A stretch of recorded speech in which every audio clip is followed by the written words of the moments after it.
They taxed the light of other stars. Commander Eva Rostova stood on the Vindication's bridge, her knuckles white on the command rail. Below the planet, Kalen spun a swirl of exhausted ochre and bruised purple. It was a world gasping for air, its people held in a legal cage forged from gratitude. The Cathar Imperium didn't conquer with fleets. They conquered with contracts, with obligations twisted into unbreakable chains. Rostova's jaw was a tight line of fury. The all-fleet advocacy had dispatched her to observe, to report, but every atom of her being screamed for intervention. Before her, the main view screen showed the Cathar arbitration vessel, the gilded scale a sliver of obsidian and gold hanging in judgment over the system. This was not a military standoff.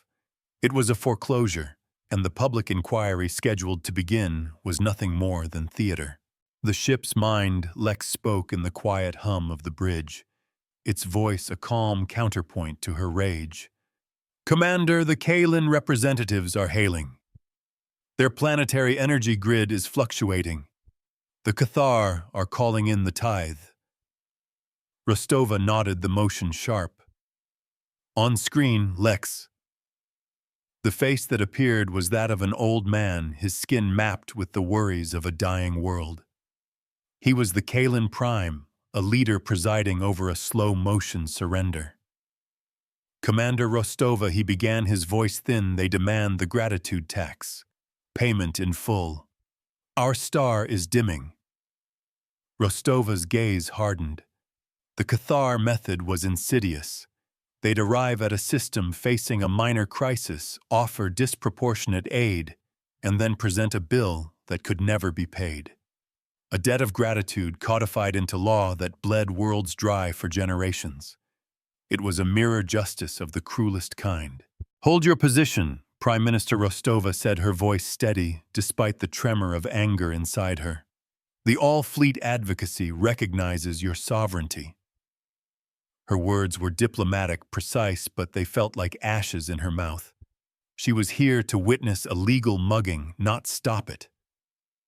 Lieutenant Commander Jian Li, her executive officer, moved to her side. "They're using their standard collar doctrine, ma'am. The initial aid contract contains clauses that activate indefinite servitude upon default." Rostova stared at the gilded scale. "They aren't slavers, Jian. They're receivership accountants with warships. The distinction was legally critical and morally non-existent. The law was their sword, and debt was their shield. The coming inquiry would be a farce, a public spectacle designed to legitimize the stripping of a world. But Rostova had her orders, and more importantly, she had Lex. The AI's processing core was a universe of cold, hard numbers. "Commander, the Cathar legal framework is internally consistent, but relies on a flawed premise," Lex stated, its synthesized voice cutting through the tension. "It assumes gratitude can be quantified and collateralized indefinitely." Rostova's lips thinned into a grim smile. "Find the flaw, Lex. Find the crack in their gilded cage." She turned to her communications officer, Ensign Hatcher. "Open a channel to the gilded scale. Official channels. Inform them that the all-fleet advocacy vessel Vindication is here to formally observe the public inquiry as per the intersystem accord." The game was set. They would play by the Cathar's rules, at least for now. But Rostova knew the law could be a double-edged weapon. It was time to see how the Cathar liked the other side of the blade.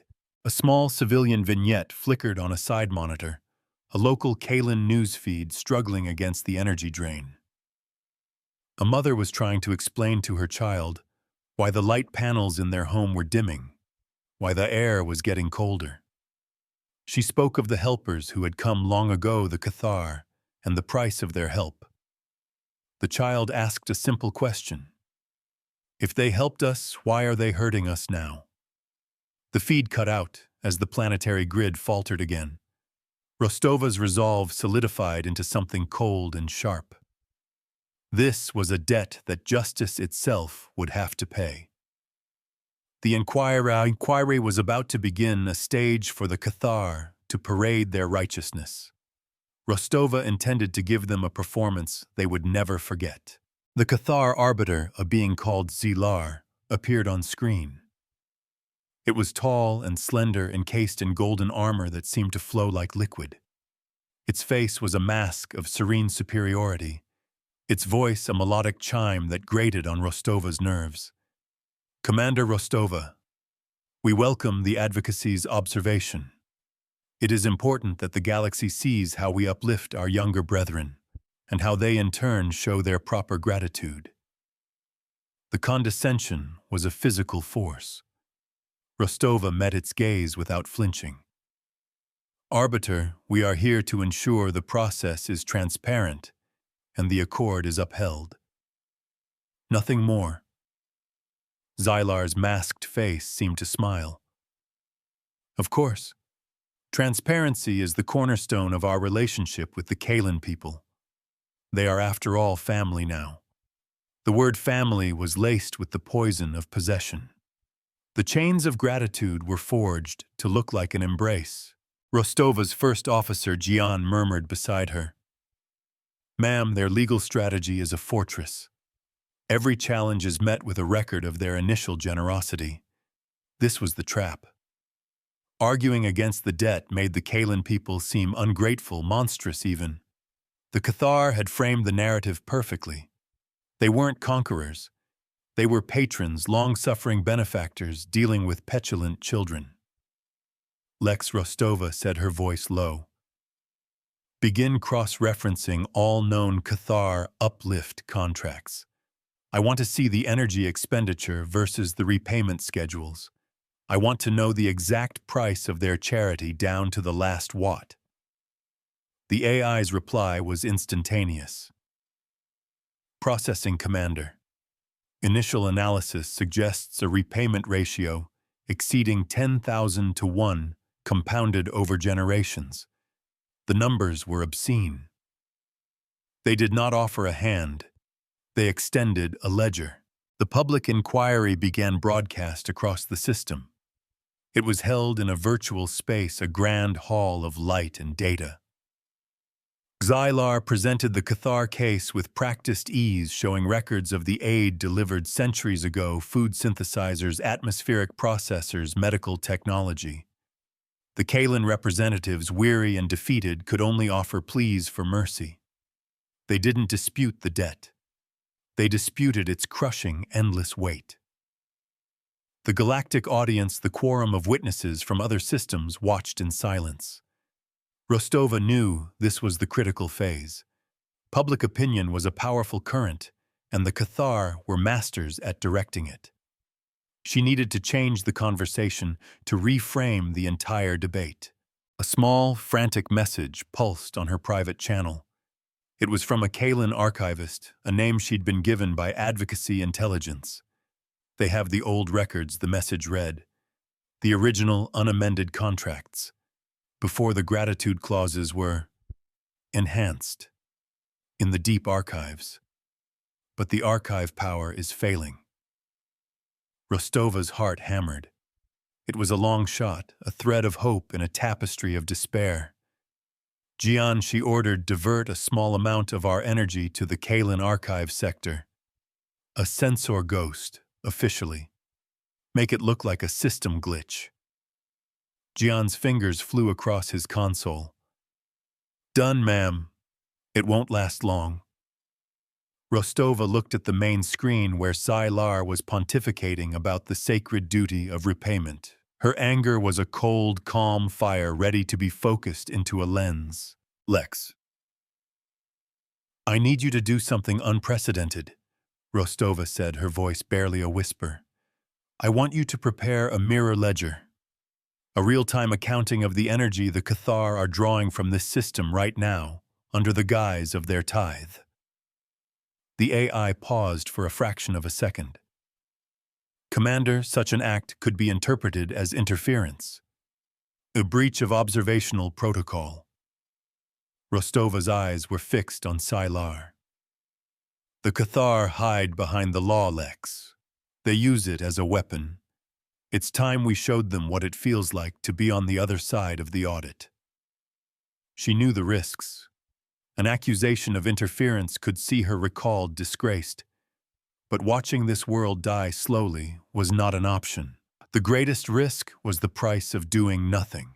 The Kalen archivist's message came through again, a burst of data just before the power Jian had diverted gave out. It was a fragment, a piece of an ancient digital document. But it was enough. It was a pre-amendment version of the contract, and the gratitude clause was starkly different. It spoke of a repayment in shared knowledge and cultural exchange in a partnership that would last one generation. It had been altered, twisted into the monstrous perpetual servitude it was today. The original was a contract of hope. The current one was a collar. Rostova felt a surge of triumph, cold and fierce. Lex, you have what you need. The AI's voice was devoid of emotion, but Rostova could almost hear the satisfaction. Yes, Commander. The discrepancy is legally indefensible. They had built their empire on a lie, and the truth was about to become a weapon. The inquiry was drawing to a close. Xylar was making its final statement, a symphony of self-praise and feigned benevolence. We ask for nothing more than what is owed. A simple accounting. A gesture of thanks for our selfless aid. The virtual audience was swayed. The Kalen were on the verge of being condemned by galactic consensus. Rostova stood. Arbiter Xylar, the All-Fleet Advocacy requests permission to present a point of clarification to the quorum. A murmur went through the virtual hall. An observer interfering was highly irregular. Xylar's masked face turned to her, its posture radiating annoyance. Commander, this is a proceeding between the Imperium and its ward. Your role is to watch. Rostova's voice was ice. My role is to uphold the accord which guarantees the right to fair and transparent arbitration. We have reason to believe the evidence presented is incomplete. A shadow of doubt was a seed of revolution. Xylar hesitated. To refuse her publicly would look suspicious. The Cathar's entire position rested on a veneer of unimpeachable legality. Very well, Commander. Present your clarification. But be brief. The Kalen people's debt grows with every passing moment. The threat was clear. Rostova nodded to Hatcher. Broadcast the Mirror Ledger ensign, system-wide, and patch the original contract fragment to the main screen. The view screen split. On one side, the official Cathar accounting of the Kalen debt. On the other, Lex's mirror ledger began to populate in real time. It showed the colossal amount of energy being siphoned from the planet's star, the lifeblood of the system flowing directly to the gilded scale and the Cathar fleet. The numbers climbed at a dizzying rate, a testament to the scale of the theft. Every pulse of light was a stolen heartbeat. Then the contract fragment appeared. The original text, clear and simple, stood in stark contrast to the convoluted predatory clauses the Cathar had presented. The words cultural exchange and one generation hung in the virtual air, an indictment of centuries of exploitation. A wave of shock rippled through the quorum. Xylar was silent for a long moment. When it spoke, its voice had lost its melodic charm. It was flat cold. This is a forgery, a desperate, pathetic attempt to evade a sacred obligation. Rostova met its gaze. Is it arbiter, or is it the foundation upon which your entire claim rests? A foundation of sand built on a falsified document. She took a step forward, her voice resonating with authority. We are not here to argue. We are here for an audit. A full public inquiry into the legality of this contract and every contract like it. We are calling for a corridor of law, The term sent another shockwave through the assembly. A corridor of law was an ancient, rarely used legal gambit. It forced an accuser to walk a public path of testimony, every piece of their evidence, every precedent, every transaction laid bare for all to see and challenge. It was a trial by total transparency and for an empire built on hidden clauses and manipulated history. It was a death sentence. The Cathar's power was not in their ships, but in the shadows of their legal code. Rostova was threatening to drag them into the light. Their law was a labyrinth, and she had just set it on fire. Xylar's golden armor seemed to ripple, a sign of agitation. The advocacy has no standing to make such a demand. We have the standing of any signatory to the Intersystem Accord. When a member world is being exploited under false pretenses, Rostova countered, her voice ringing with conviction. The evidence of contract tampering is clear. The only question is whether the Cathar Imperium will submit to a lawful audit, or if they will confess their guilt by refusing. She had them. She knew it. The Cathar could not refuse without shattering their carefully constructed image as benevolent legalists. They had to walk the corridor. They had to face the truth piece by painstaking piece in front of the entire galaxy. The mirror of justice was about to be turned on its wielders. The stakes had just escalated dramatically. This was no longer about one world. It was about the precedent that would be set for every world the Cathar had ever helped. Another civilian vignette, played on a side screen, this one showing a group of Kalen students in a makeshift classroom. The teacher was explaining the concept of a lie. It's when someone says something is true but they know it's not, she explained, her voice soft but firm. And the bigger the lie, the more important it is to find the truth. A young girl raised her hand, like the gratitude tax. The teacher's smile was sad but proud, exactly like that. The feed was stronger now, bolstered by the energy from vindication. Hope was a fragile but powerful current. Rostova watched the screen, her resolve hardening further. For them, she would see this through. She would not bend and she would not break. Lex Rostova said, her voice a low command. The Cathar will try to bury us in procedure.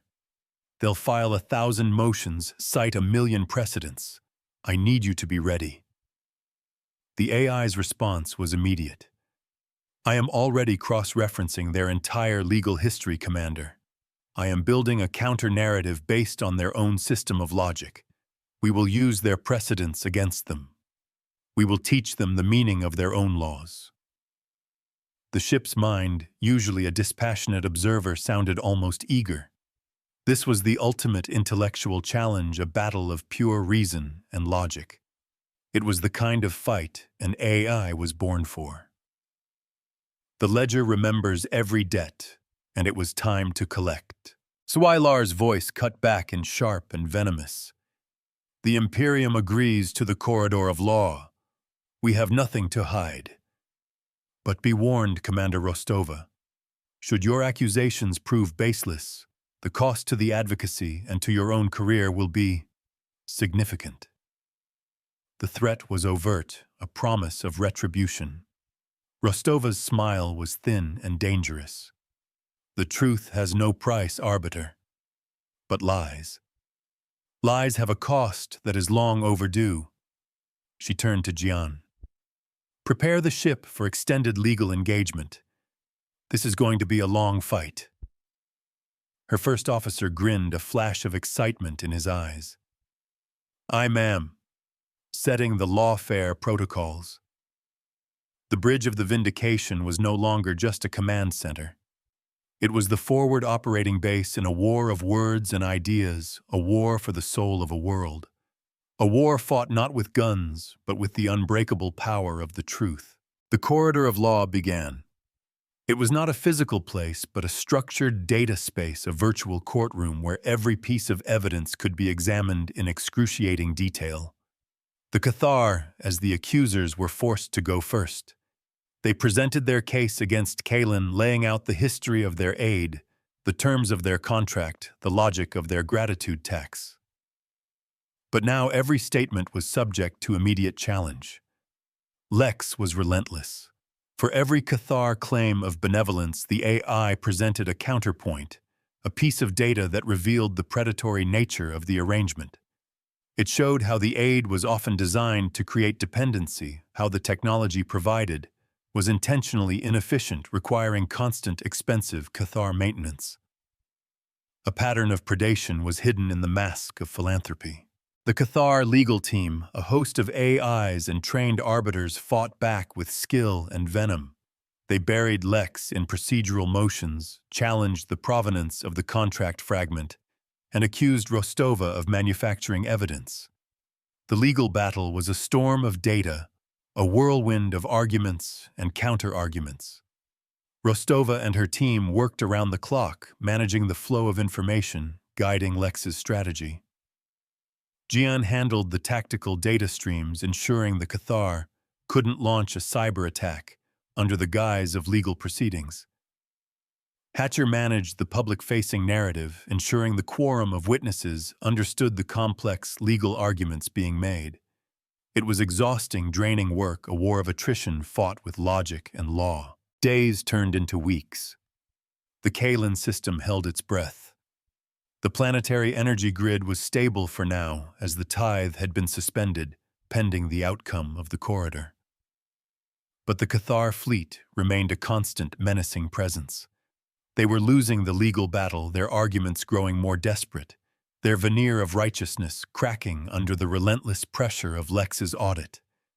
They were being exposed, their methods laid bare for the galaxy to see. Rostova could feel the tide turning. The quorum was murmuring, their neutral stance shifting to one of concern, then outrage.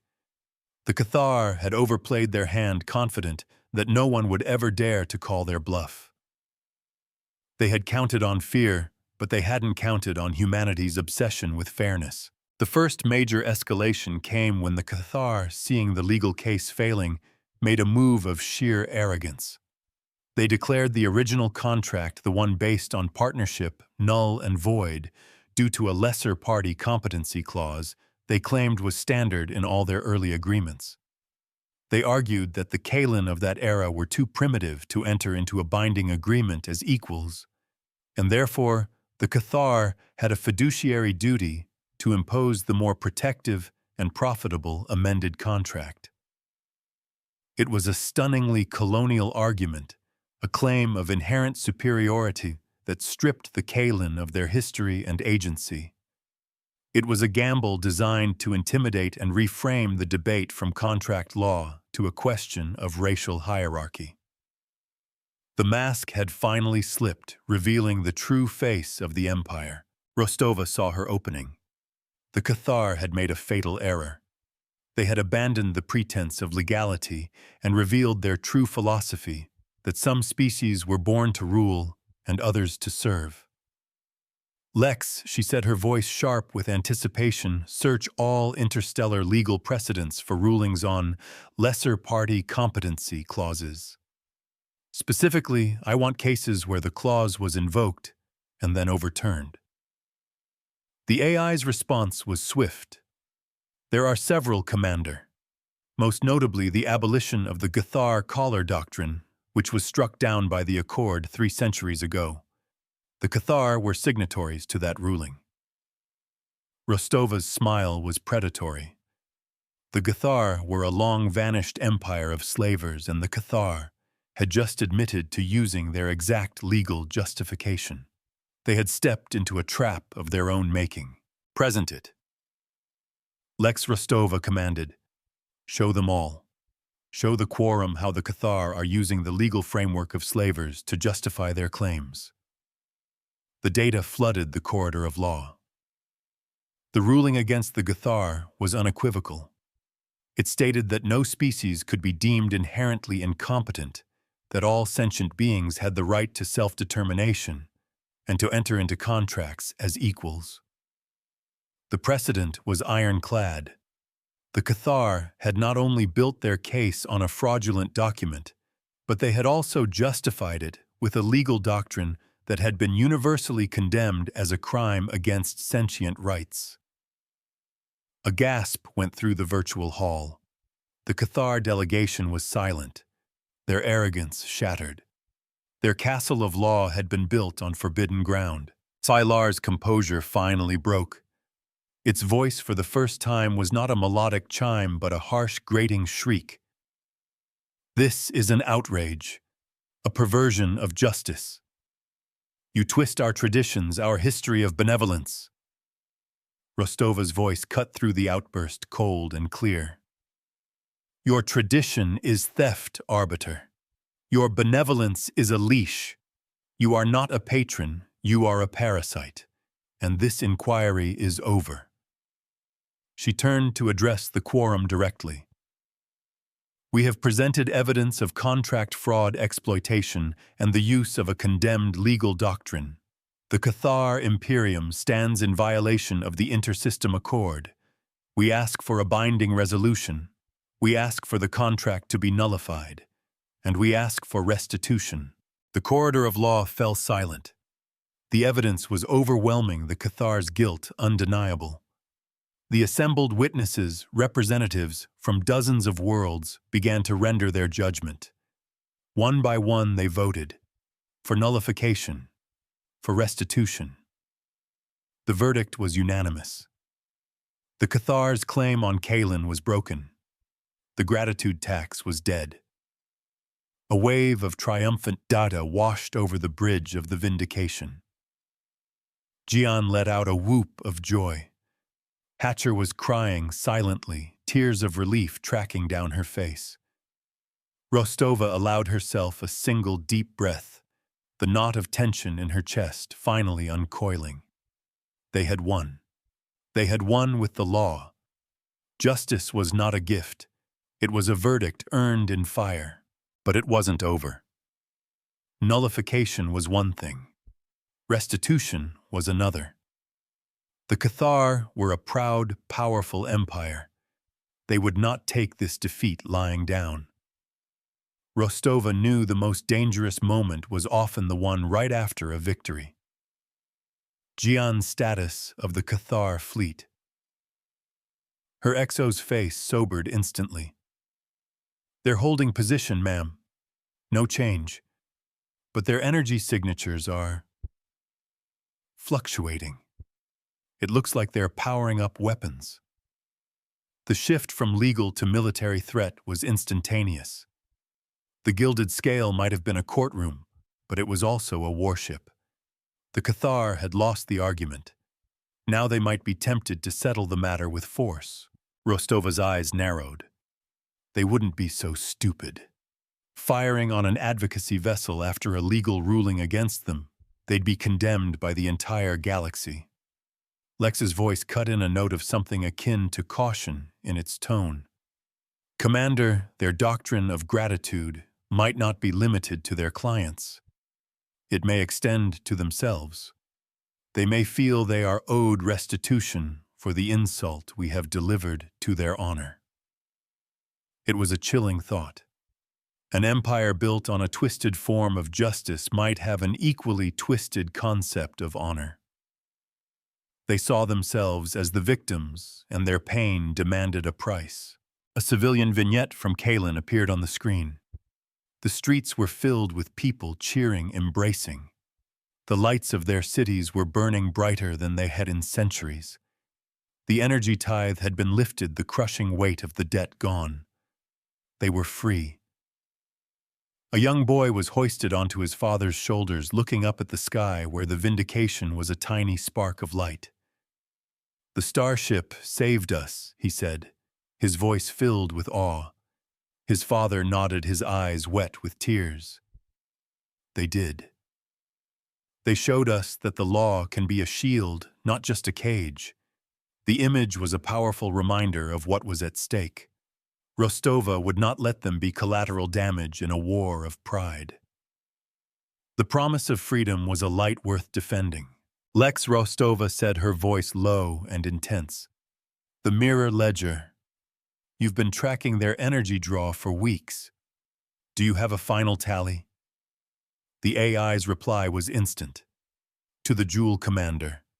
The total energy siphoned from the Kalen star, converted to current galactic standard value, is staggering. Rostova's plan clicked into place, a daring, audacious gambit. It was time to show the Cathar the true meaning of mirror justice. Ensign Hatcher, open a channel to the Kalen Prime Minister. Tell him to prepare his planetary energy grid for a massive incoming transfer. Hatcher looked at her, confused. Ma'am Rostova's gaze was fixed on the Cathar fleet. We're not just winning a court case, she said, a grim smile touching her lips. We're collecting the damages. A reckoning was coming, not in words, but in wattage. She turned to her first officer. Jian, I need you to reroute our main power conduits through the primary deflector array. I want to be able to project a focused, stable energy stream. Jian's eyes widened as he understood her intention. Commander, that's unprecedented. The deflector isn't designed for that. Rostova's voice was unyielding. Make it work, XO. The Cathar understand only one thing accounting. It's time to balance the books. She took the command chair, her hands gripping the armrests. The bridge felt charged alive with a dangerous energy. This was the precipice, a move that would either solidify their victory or plunge the entire system into a shooting war. But it was a risk she had to take. The only way to teach a bully was to return the pain they had inflicted with interest. Sylar's image blinked onto the main screen, its voice a low growl of fury.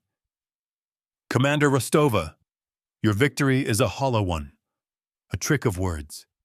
You have not defeated the Cathar Imperium. You have merely inconvenienced us. Rostova met its gaze coolly. Arbiter, the quorum has ruled. The debt is nullified. The restitution is owed. The Kalen people are free. Sylar's armored form seemed to lean forward, a posture of pure menace. Freedom is a concept for equals. The Kalen are children. They need our guidance. And you need a lesson in humility. The threat was no longer veiled. The Cathar were preparing to attack. Their ships were shifting formation, their weapon ports glowing with contained energy. They were going to erase their legal defeat with overwhelming force. They believed might made right and that the law was only for the weak. Rostova did not flinch. I agree, Arbiter. A lesson is in order. A lesson in accounting. She nodded to Jian. Execute. The Vindication shuddered as its powerful systems reconfigured. The main deflector dish, normally used to ward off micrometeoroids and weapons fire, began to glow with an intense, pure white light. On the main screen, Lex's mirror ledger appeared again, this time addressed to the Cathar fleet. The final number, the total restitution owed, blinked in stark, unarguable digits. It was a sum so vast it could power a dozen worlds for a decade. Beside it, a new line of text appeared, payment in full. And then it happened. A beam of pure, refined energy, a torrent of light and power lanced out from the Vindication. It was not a weapon. It was not designed to cut or burn. It was a focused transfer of power, the exact amount the Cathar had stolen collected, and now returned in a single overwhelming blast.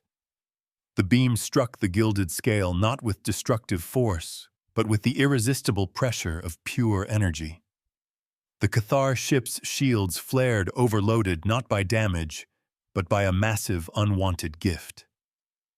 Alarms shrieked across the open channel from Sylar's bridge. Their systems were being flooded, their power conduits saturated. It was like trying to drink from a fire hose. A justice of pure physics delivered at the speed of light. The Cathar fleet was thrown into chaos. Ships struggled to vent the colossal energy surge, their systems flickering and failing. The gilded scale's golden hull glowed cherry red as it absorbed the unwanted payment. Xylar shrieked in rage and frustration, its composure utterly gone. "What is this? What are you doing?" Rostova's voice was the calm in the center of the storm. "It's called restitution, Arbiter, as ordered by the quorum. We are simply returning what you took." She was using their own logic against them, the logic of the ledger. They had demanded payment from Kalen. Now they were receiving it. This fleet teaches by numbers and remembers by ledgers, never by collars. The transfer was complete in a matter of seconds, but the effect was devastating. The Cathar fleet was crippled not by violence, but by an overdose of its own medicine. Their greed had become the instrument of their defeat. On the planet below, the Kalen people watched in stunned silence as a second sun seemed to bloom in their sky, a river of light flowing from the advocacy ship to their tormentors. Then a new stream of data flowed from the Vindication, this time to the Kalen planetary grid. It was the surplus, the interest on the debt, a gift of energy to help them rebuild. The lights on Kalen burned even brighter, a beacon of defiance and newfound freedom. The Prime Minister's voice came over the comm, choked with emotion. "Commander, we have no words. How can we ever repay you?" Rostova looked at the image of the cheering crowds, at the children who would now grow up free. "You don't have to," she said, her voice softer now. "Just build a better future. That's payment enough." The debt of gratitude finally paid forward. The silence on the Vindication's bridge was heavier than the aftermath of any battle Rostova had ever known. It was the silence of a concluded argument, of a mic drop that had echoed across a star system. Jian let out a long, slow breath. "Ma'am, report from engineering. The main deflector is fused. We routed nearly 80% of our reactor's output through it. It's a miracle it didn't slag the entire forward section. This was the first cost of their victory, a tangible price paid in fused metal and overloaded circuits.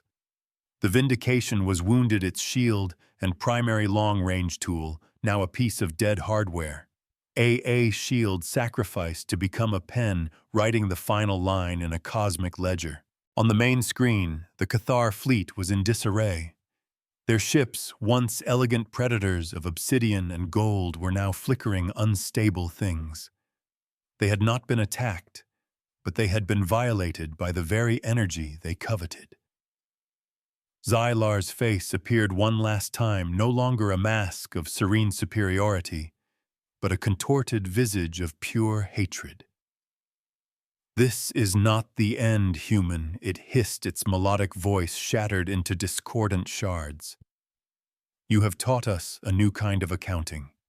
We will remember the lesson, and we will have your world's weight in payment." The channel cut. The Cathar fleet, crippled and disgraced, turned and fled, warping into the blackness of deep space. Their departure was not a retreat. It was a recession to plot a vengeful return. "They'll be back," Jian stated, the grim certainty in his voice cutting through any lingering sense of triumph. "And not with lawyers." Rostova nodded, her gaze distant. She was watching the lights of Kalen now, a brilliant, steady blaze against the planet's dark side. "No," she agreed. "They'll come back with an argument that can't be refuted in court." The game had changed. They had won the legal battle, but in doing so, they had triggered a blood feud. The Cathar Imperium had lost face, a commodity more valuable to them than any star. They would not let the insult stand. A new, more dangerous phase was about to begin. The verdict had been rendered, but the sentence was yet to be carried out. A priority message blinked on Rostova's command console, flagged with the highest authority from the All-Fleet Advocacy. She opened it, her stomach tightening. The message was a paradox, a masterclass in political maneuvering. It congratulated her on the successful liberation of Kalen and the brilliant deconstruction of the Cathar's predatory legal framework. It also, in the same breath, officially censured her for reckless endangerment of galactic peace and the unauthorized use of a fleet asset in an offensive energy transfer. She had won, but she had done it the wrong way. She had embarrassed a major interstellar power and escalated a legal dispute into a direct confrontation. She was a hero and a pariah. This was the second cost of victory. Her career was now as damaged as her ship's deflector. She had saved a world by sacrificing her own standing. Orders, ma'am. Jian asked, his expression carefully neutral. He knew what a message like that meant. Rostova looked at her XO, then at the rest of her bridge crew. They had followed her, trusted her. She would not fail them now. Our orders are to withdraw and report for debriefing, she said, her voice flat. But we're not leaving. Not yet. She couldn't. Leaving Kalen now would be like saving a drowning man, only to abandon him on a shore filled with wolves. The Cathar would return, and the newly freed world would be defenseless. Lex, she commanded, begin a full diagnostic on our remaining systems. I want to know exactly what we have left to fight with, and start monitoring all Cathar comms channels deep spectrum. They're angry. Angry people get sloppy. The AI's response was immediate. Diagnostics underway. Commander, and I am already monitoring their communications. There is a significant increase in encrypted traffic between the retreating fleet and their core worlds. Their public channels, however, are telling a different story. A new set of data filled the main screen. It was Cathar Newsfeed's official Imperial pronouncements. They were painting the Vindication as a rogue warship, Rostova, as a bloodthirsty human commander who had launched an unprovoked attack on a peaceful diplomatic mission. They were twisting the narrative, recasting themselves as the victims of human aggression. It was a lie, but it was a powerful one, and it was spreading fast. The first casualty of this new war would be the truth. The third escalation was underway.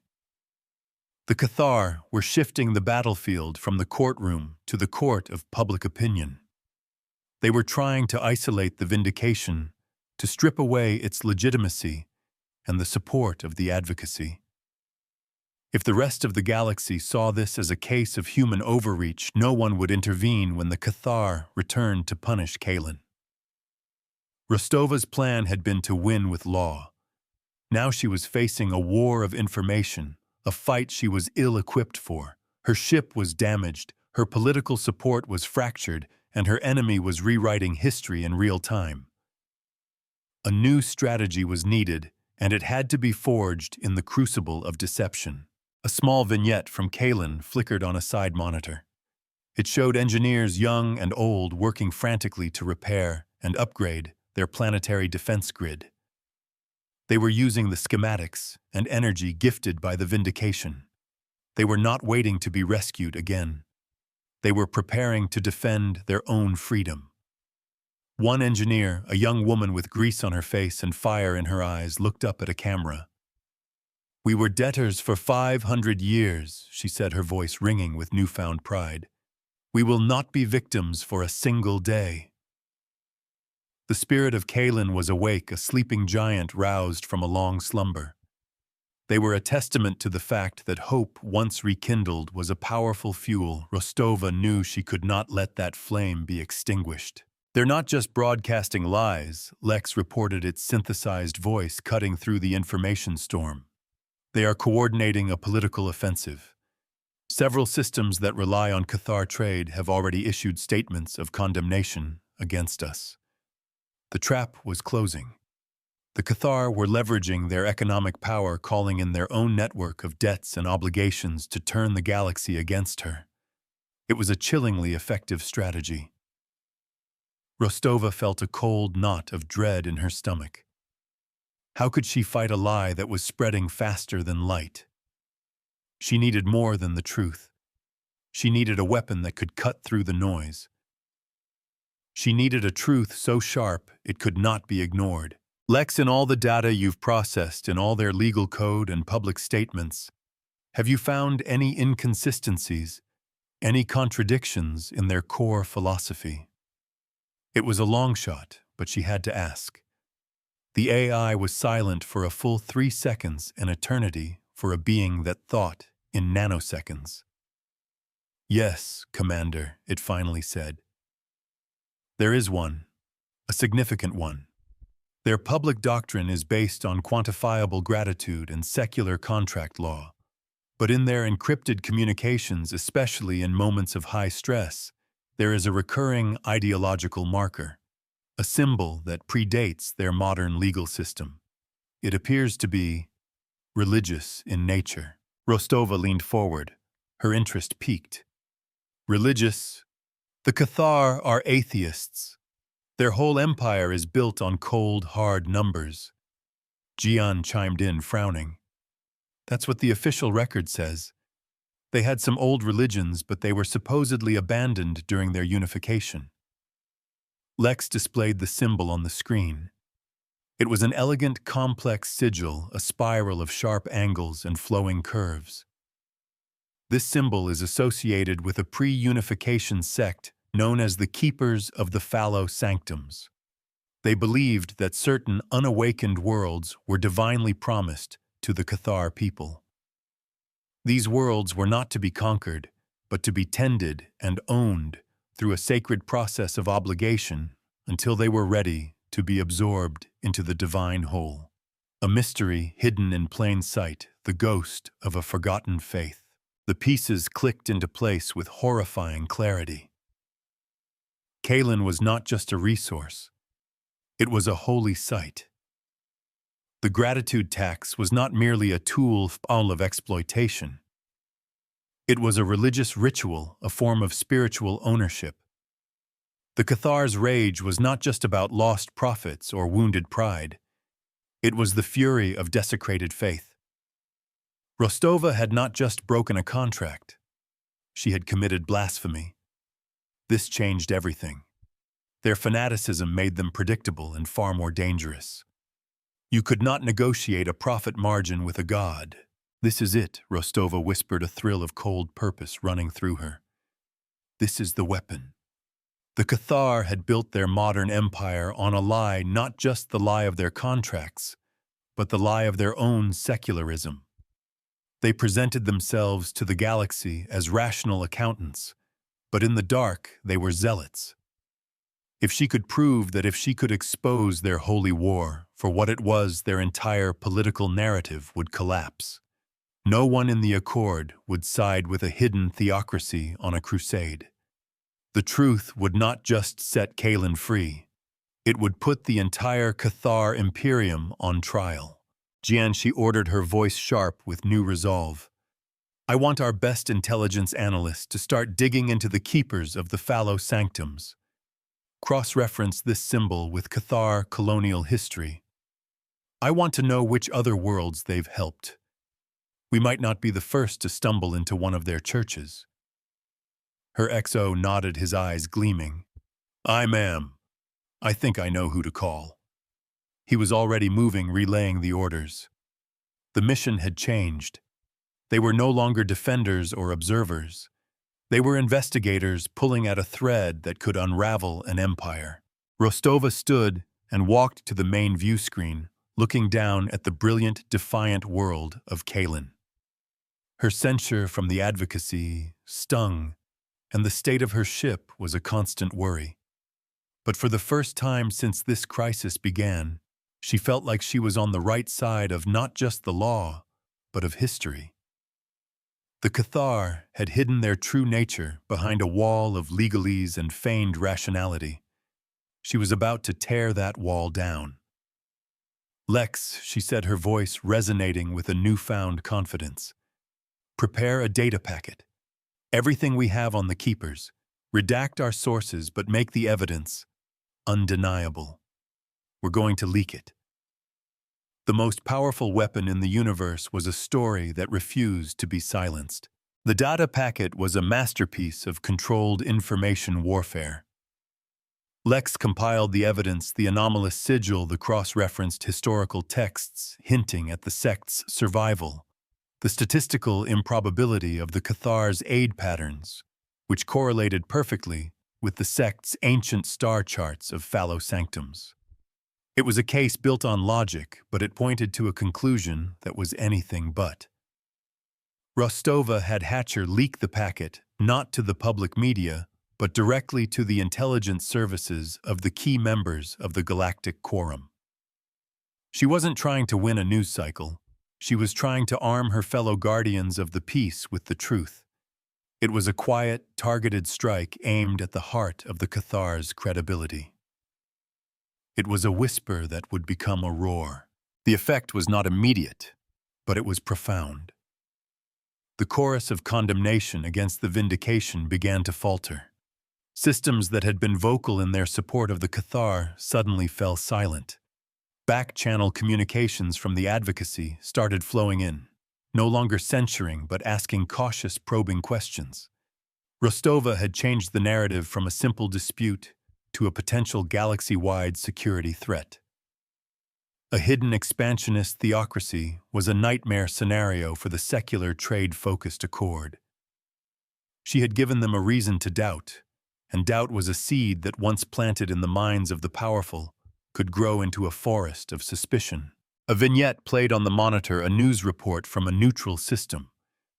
A panel of experts was discussing the Kalin incident. One of them, a respected historian, looked thoughtfully at the camera. For centuries, we have accepted the Cathar at their word. We saw them as aggressive capitalists, perhaps, but rational actors. This new data, if verified, suggests something else entirely. It suggests a motive that transcends economics. And historically, nothing is more dangerous than a hidden faith with a territorial agenda. The leak was working. The conversation was shifting. The Cathar's greatest strength, their mask of rationality, was becoming their greatest weakness. Commander Lex announced, its voice cutting through the quiet hum of the bridge. The Cathar fleet has altered its course. They are no longer retreating to their core worlds. Gian was at his station in an instant. Where are they going, Lex?